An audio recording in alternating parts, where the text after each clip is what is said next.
Ito na pala yung punla namin mga guys, kaya papatubigan ko na ngayon kasi wala lang tubig. Kaya ito na lang yung papandarin ko na patubig.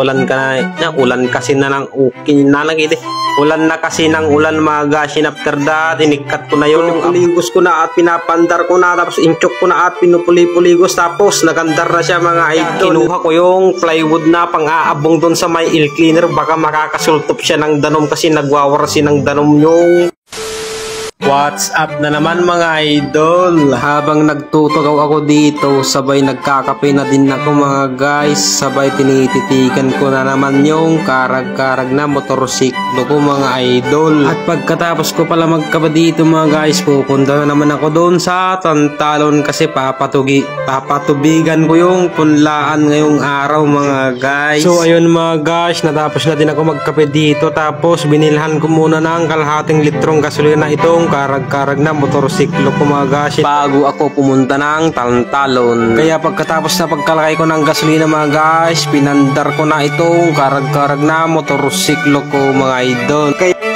Kaya for today's video na naman mga ka-JJ Pinoy, andito na ako dito sa Kalabaw, nakarating na ako dito mga guys. Kaya bubuksan ko muna ito bago ko pandarin yung mga patubig mga guys. At heto na pala yung punla namin mga guys, kaya papatubigan ko na ngayon kasi wala lang tubig. Tapos lalagyan na namin ng pataba in the morning mga guys, kaya papatubigan ko na siya ngayon. After that mga guys, papandarin ko na sana itong patubig na to, pero kaso malalim yung danom niya, hindi naman na bumababaw. Mas maganda sana to kasi mas malapit sa punlaan namin na isa mga guys, pero kaso malalim yung danom niya. Kaya pumunta na lang ako dito sa isang patubig namin mga guys, pero kaso ganun din siya, pero hindi siya ganun kalalim gaya ng isa mga guys. Kaya ito na lang yung papandarin ko na patubig.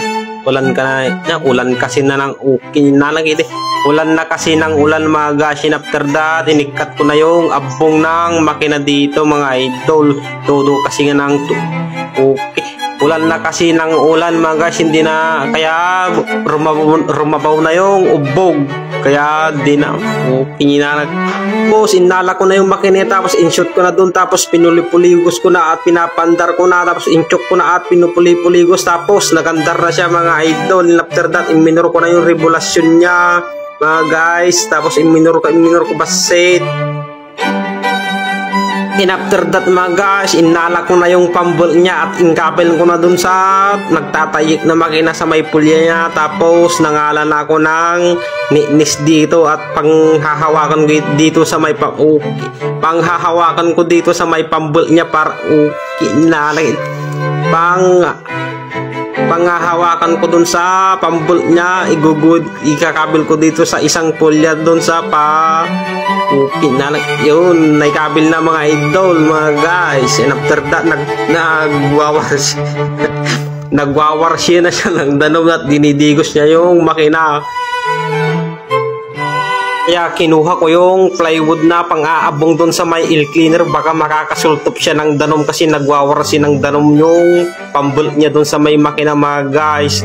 Pero mamatyanan din siya mamaya yan. After that mga idol, mawawala din yung tubig doon sa may water pump niya. Rumabaw na kasi yung ubog, kaya dinidigos na yung makina ng tubig.